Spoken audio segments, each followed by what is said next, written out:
SFO, this is GF Laserbolt from GamerFusion.com, and today, guys, I want to talk to you about the weapons you're going to want to do and to have for the Vault of Glass. This is going to be my recommendations, and this recommendation is based on a couple different specs, not only on team strategy, depending on the team you have, also classes, if you're a Hunter, Titan, or Warlock.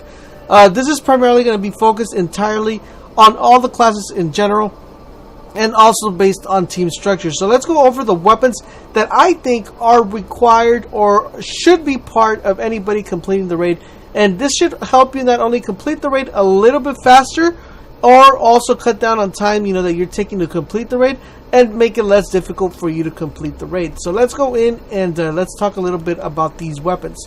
So first of all, we're going to go into our inventory and we are going to go with our guns. So first and foremost, we're going to talk over about the guns if you've already completed the raid, and then I'm going to talk about guns that you could use if you haven't completed the raid. So, weapon of choice number one when completing the raid is the Atheon Epilogue.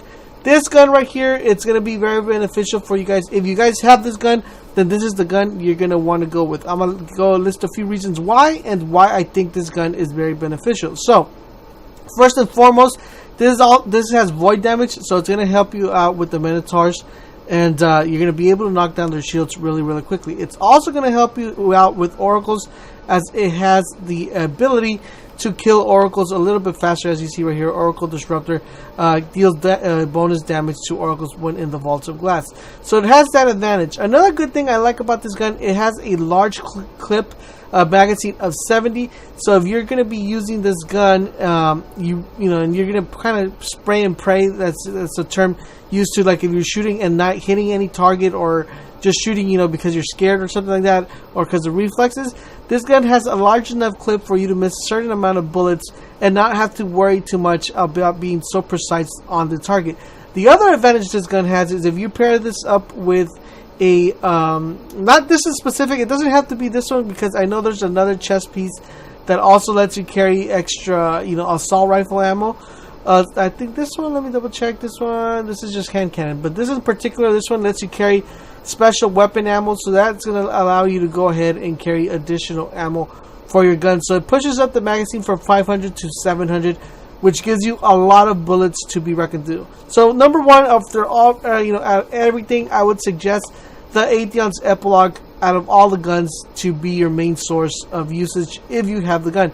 There's other people who will differentiate with me, but just based on what I'm telling you, guys, if you guys aren't so comfortable with your aim, if you want to have a large amount of bullets, if you want to get the oracles real quick, and you want to take out the Minotaurs real quick, you're going to have to go with the Epilogue.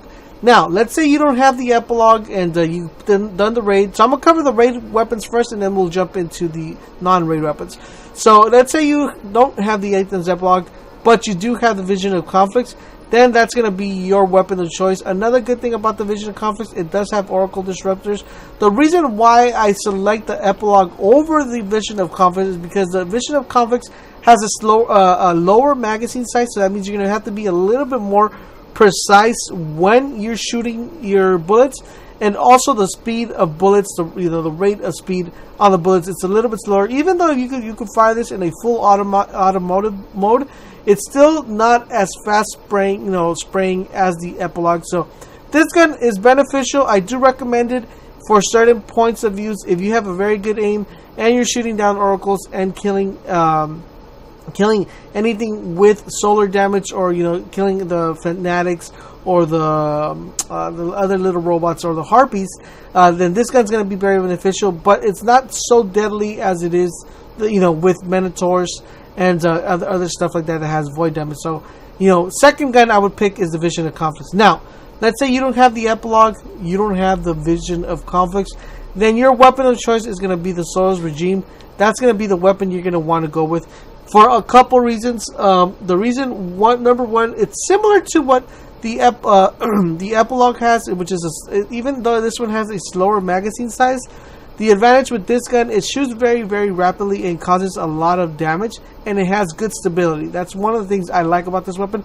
Another thing is, if you're a Novik and you're going into the raid, this gun is also going to help you when you shoot the gun and get headshots or get precision kills. It's going to give you health back. So that means if you're taking damage or you're getting shot at, you're definitely going to need this gun, because this gun's going to generate that health back to you and cause you to go ahead and not take too much damage and get that damage back in case your health is going down. So the Soros Regime would be my number 3. Now, if you have none of these guns, then you're going to go with the gun that has that you have the most fully upgraded and has a large magazine size. Something that you could use as an assault rifle. It's what's going to be your weapon of choice as your primary weapon. So just a quick overview. Atheon, Zeblog, Vision of Conflux, and Soros Regime would be our primary weapons.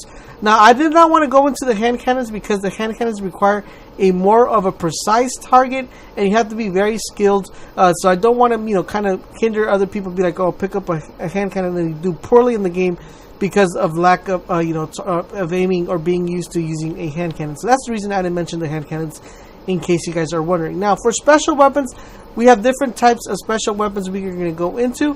First of all, number 1 and foremost, we're going to go, let's say you have the epilogue, we're going to go with the icebreaker. Now, the reason why the icebreaker is so crucial and so beneficial when it comes to you doing the raid is a couple things. First of all, everybody knows you do not run out of ammo.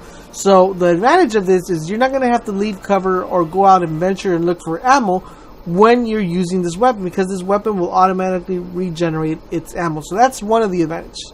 The other advantage it has, it does a lot of damage when it comes to not only killing Minotaurs, killing Harpies, killing anything. Basically anything is mostly a one-shot kill as opposed to not including the Minotaurs.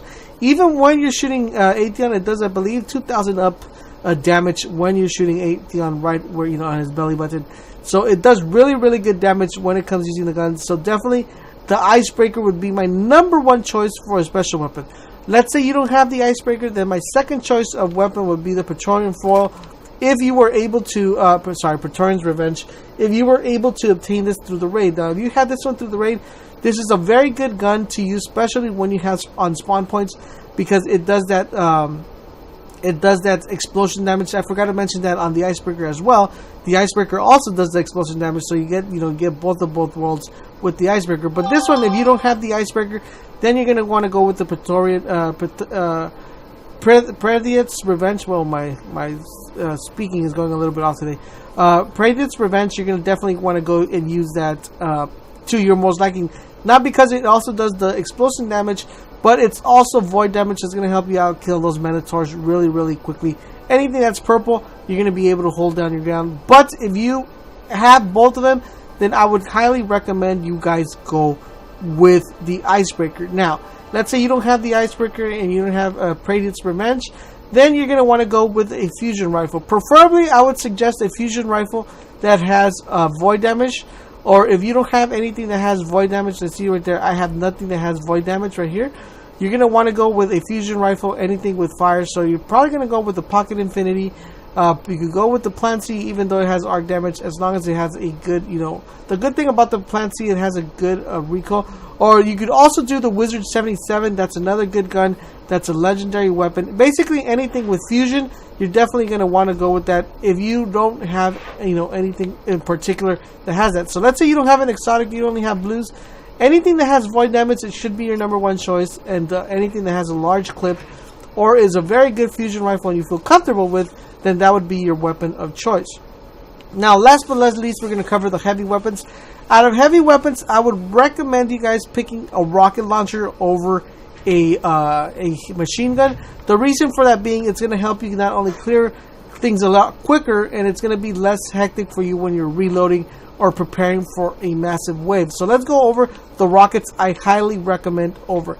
So depending on the way you have set up here, you have no exotics, but let's say you have your icebreaker selected, you're definitely going to want to go with a rocket, the rocket that's fully upgraded, or anything that has void. Void is going to be your number 1 choice of weapon if you don't have any, rocket or legendary rocket or anything like that. You just have a blue or a white or a green. Anything with void that's fully maxed out is what's going to be your weapon of choice. Let's say you have all these weapons that I have within my thing, then we're going to go ahead and pick the number 1.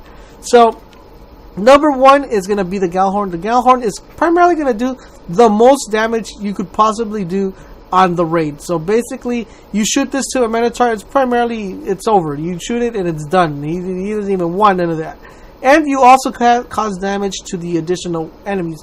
So then your number one choice would be the Galhorn.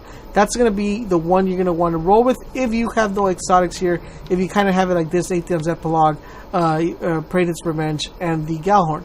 Now, if you have the Icebreaker, let me switch it over. If you have the Icebreaker, and let's move it right here, then you're gonna, if you have the Hazard Vengeance, that's the one you're gonna want to go with.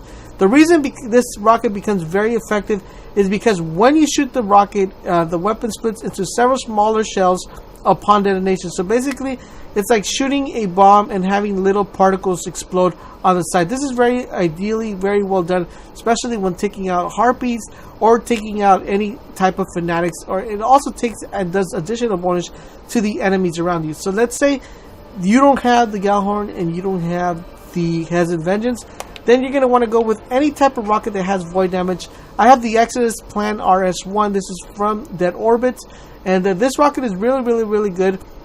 It's not the same as a Galhorn and not the same as the Hazards, but it's a very good rocket.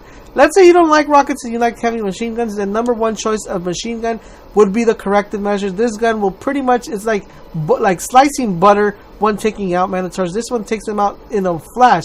Very good for killing oracles. It just does damage with oracles like crazy.